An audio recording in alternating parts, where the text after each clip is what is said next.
بسم اللہ الرحمن الرحیم۔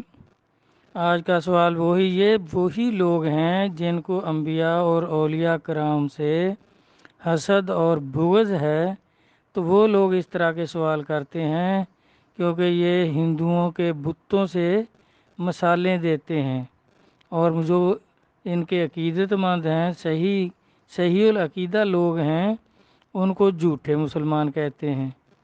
حالانکہ دیکھیں حضرات، انبیاء اور اولیاء کی محبت اور تعظیم کرنا اور ان کے لیے جان و مال قربان کرنا قرآن و حدیث سے ثابت ہے۔ امت کا یہ عمل اللہ اور اللہ کے رسول کا پسندیدہ عمل ہے۔ اس عمل پر اللہ اور اللہ کے رسول نے انعامات اور جنت کی بشارتیں عطا فرمائی ہیں۔ جس طرح ایک مشہور حدیث پاک ہے کہ ایک سائل حضور نبی کریم صلی اللہ علیہ وآلہ وسلم کی خدمت میں حاضر ہوا اور اپنی حاجت بیان کی، تو نبی پاک صلی اللہ علیہ وسلم نے فرمایا، جاؤ اور ابو بکر صدیق سے لے لو۔ وہ سائل گیا اور صدیق اکبر سے سوال کیا کہ اللہ کے واسطے میری کچھ مدد کرو، میری کوئی حاجت ہے۔ تو آپ رضی اللہ تعالی عنہ نے چند ریال عطا فرما دیے۔ وہ سائل پھر حضور نبی کریم صلی اللہ علیہ وسلم کی خدمت اقدس میں حاضر ہو گیا کہ اس رقم سے میری حاجت پوری نہیں ہوتی۔ آپ نے فرمایا، اب میرے نام کا سوال کرو۔ سائل دوبارہ صدیق اکبر کی خدمت میں حاضر ہوا اور سوال کیا کہ اب رسول اللہ صلی اللہ علیہ وآلہ وسلم کے نام پر کچھ دو۔ تو صدیق اکبر گھر سے باہر کھڑے ہو گئے اور فرمایا، رسول اللہ صلی اللہ علیہ وسلم پر سارا گھر قربان ہے، آپ سارا گھر لے لیں۔ سائل بولا کہ جناب، اللہ کے نام پر معمولی رقم اور نبی کے نام پر سارا گھر قربان، یہ کیا بات ہے؟ تو آپ نے فرمایا کہ اللہ کا پتہ بھی ہمیں حضور نبی کریم صلی اللہ علیہ وآلہ وسلم نے ہی بتایا ہے۔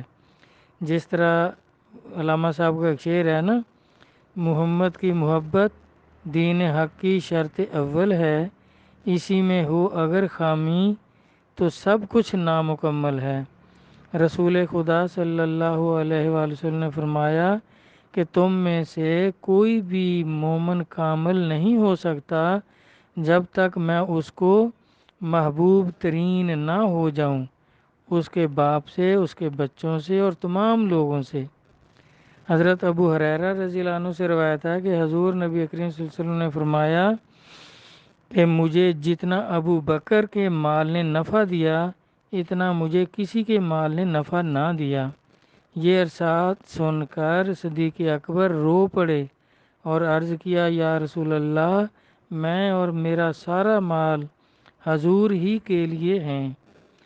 حضور نبی کریم صلی اللہ علیہ وسلم نے حضرت عمر رضی اللہ عنہ کا فرمان ہے کہ ہمیں صدقہ کرنے کا حکم دیا۔ اس زمانے میں میرے پاس بہت مال تھا، میں نے جی میں کہا کہ اگر میں صدیق اکبر سے نیکی میں کبھی بڑھ سکتا ہوں تو آج بڑھ جاؤں گا، پس میں اپنا آدھا مال لے آیا۔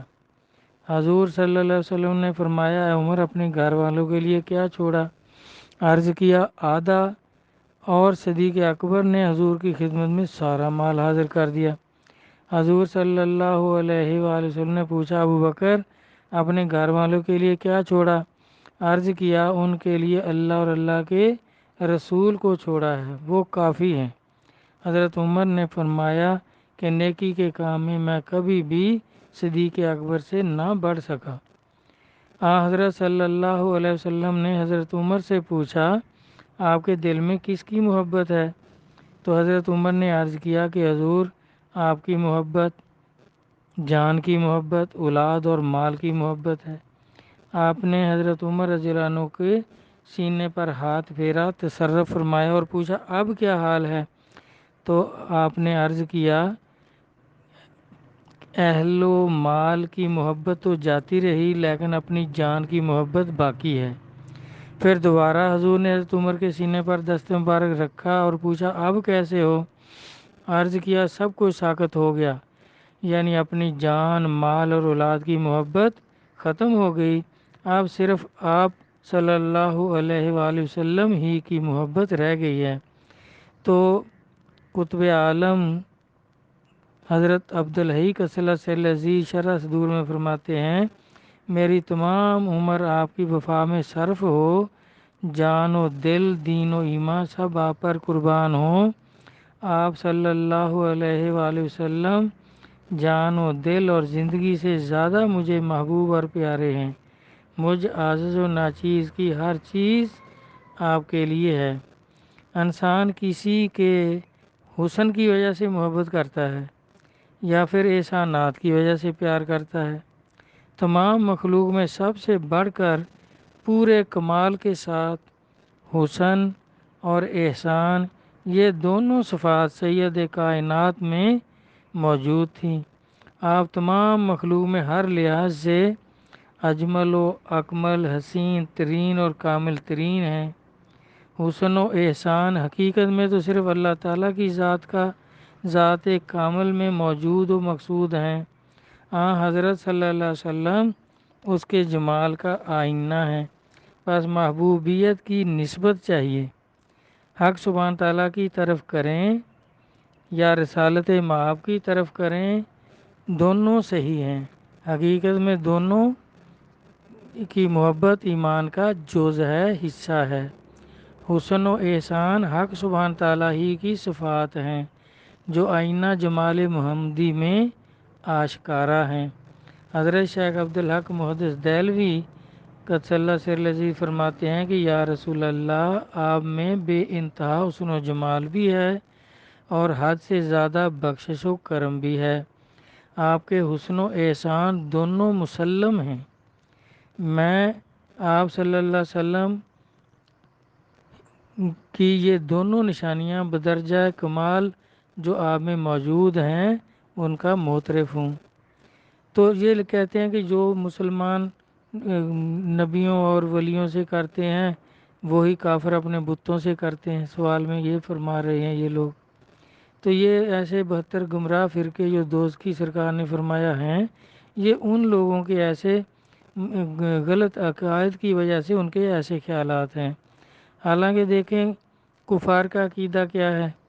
کفار بتوں کو خدا مانتے ہیں، اپنے معبود سمجھ کر ان کی عبادت کرتے ہیں، حالانکہ وہ بت انہوں نے خود پتھروں سے بنائے ہیں، ان کی تعظیم نہیں پوجا کرتے ہیں۔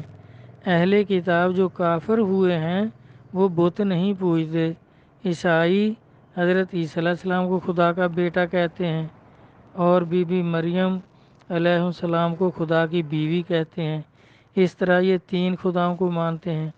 اور یہودی اس لیے کافر ہیں کہ وہ حضرت عزیر علیہ السلام کو خدا کا بیٹا کہتے ہیں، اور مشرکین جو تھے وہ فرشتوں کو خدا کی بیٹیاں کہتے ہیں، اور کافر اپنے بتوں کی پوجا کر کے اللہ کا شریک ٹھہراتے ہیں، جبکہ بت نہ انسان نہ شیطان نہ کسی کو اچھا کہتے ہیں نہ برا کہتے ہیں۔ بتوں کی مثال نبیوں یا ولیوں سے ہندو تو دیتے ہیں۔ اگر کوئی مسلمانوں کا فرقہ ایسا کرتا ہے تو وہ مسلمانوں کے روپ میں ہندو ہیں، جس طرح آج کل طالبان کے روپ میں ہندو اور یہودی مسلمانوں کو شہید کر رہے ہیں۔ ان کے بت تو کیا، ان کے تو گرو نانک، بکر ماجید، گوپی چند، تلسی داس، رام چند اور سیتا وغیرہ کو بھی نبیوں اور ولیوں سے کوئی مناسبت نہیں۔ ان میں کوئی خصلت یا صفت ایسی نہیں جس سے نبیوں یا ولیوں سے مشابہت ہو۔ ان کا سب سے بڑا گرو جس کو بھگوان مانتے ہیں رام چند، اس کی زندگی دیکھیں۔ کسی امیر ہندو کے گھر پیدا ہوا، بالغ ہوا تو فقیری کا شوق ہو گیا، کچھ چلے وغیرہ کر کے استدراجی شیطانی قوت حاصل کی، جس سے کوئی شعبدے وغیرہ دکھانے کے قابل ہو گیا۔ والدین نے ایک خوبصورت لڑکی جس کا نام سیتا ہے اس سے شادی کر دی۔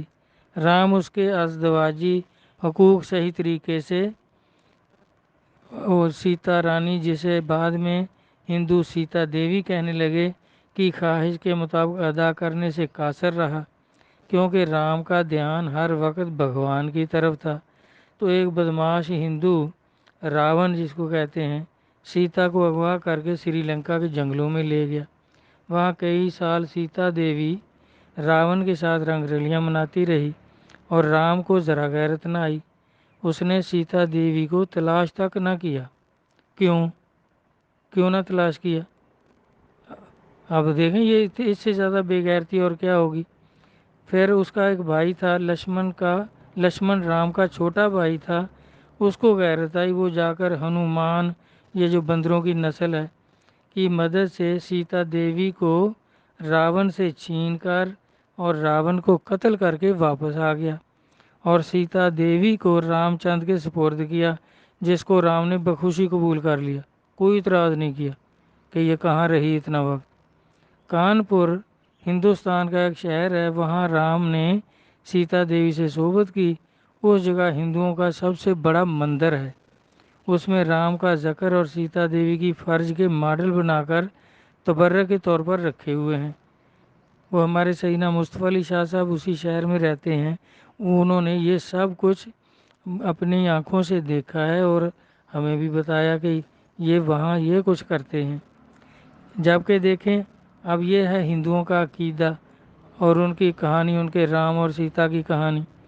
جبکہ مسلمان کیا کرتے ہیں، نبی علیہ السلام کی بیویاں جو ہیں امت کی مائیں ہیں، ماں سے نکاح حرام ہے۔ قرآن پاک میں ام المومنین کے بارے میں اللہ تعالیٰ نے ایسا ہی فرمایا ہے، اور ہندو راون اپنے رام کی بیوی کو اغوا کر کے لے گیا۔ ام المومنین کی پاکیزگی اللہ نے سورۃ نور میں بیان فرمائی، اور سیتا دیوی راون سے رنگ رلیاں منا رہی ہے۔ سب نبی اللہ کی عبادت کرتے ہیں، جبکہ ہندو بتوں کی، جو پتھروں سے خود بنائے ہیں۔ نبی علیہ السلام اور ساری امت اللہ کے حکم سے حجر اسود کو بوسہ دیتے ہیں، ہندو رام کے ذکر اور سیتا کی فرج کو بوسہ دیتے ہیں۔ مسلمان قرآن پاک کی تلاوت کرتے ہیں، جو آسمانی کتاب ہے، الہامی کتاب ہے، اس میں دین کی تبلیغ، پاکیزگی حاصل کرنے کے طریقے، دانائی اور حکمت بیان ہوئی ہے۔ ہندو گیتا کو پڑھتے ہیں، جس کے رام اور سیتا دیوی، لکشمن اور راون کی بے غیرتی کا قصہ ہے۔ مسلمان گائے کا دودھ پیتے ہیں، گوبر اور پیشاب کو پلیت جانتے ہیں، اور ہندو گائے کے پیشاب سے اپنے کھانے کے برتن پاک کرتے ہیں، پوجا پاٹ کی جگہ پیشاب چھڑک کر پاک کرتے ہیں۔ نبیوں کی توہین اور نافرمانی کرنے والوں پر اللہ نے عذاب نازل کیا، قوموں کو غرق کیا، جس طرح نوح علیہ السلام اور لوط علیہ السلام کی قوم کو غرق کیا۔ ان کے علاوہ قرآن پاک میں اور قوموں کا بھی ذکر ہے، جنہوں نے اطاعت اور فرما برداری کی، ان کو اللہ تعالیٰ نے اپنی رضا، بخشش اور جنت کی بشارتیں عطا فرمائیں۔ اور ہندوؤں کے بت، محمود غزنوی نے سومناتھ مندر کے سارے بت توڑ دیے۔ حضور صلی اللہ علیہ وسلم اور صحابہ کرام نے کعبہ شریف کے سارے بت توڑ توڑ کر باہر پھینکے اور ان سے کعبہ کو پاک کیا۔ اللہ تبارک تعالیٰ خوش ہوئے۔ الغرض نبیوں اور ولیوں سے عقیدت و محبت رکھنا اور ان پر جان و مال نثار کرنا عین ہدایت اور ایمان ہے، اور یہ قرآن و حدیث میں ثابت ہے۔ اور ان کا عقیدہ، ہندوؤں کا ایک اور عقیدہ ہے آوا گون، جس کو یہ کہتے ہیں۔ یہ ہندوؤں کا عقیدہ ہے کہ ہر انسان 7 دفعہ جنم لیتا ہے، یعنی انسان جب مرتا ہے تو اپنے اعمال کے مطابق دوبارہ پیدا ہوتا ہے۔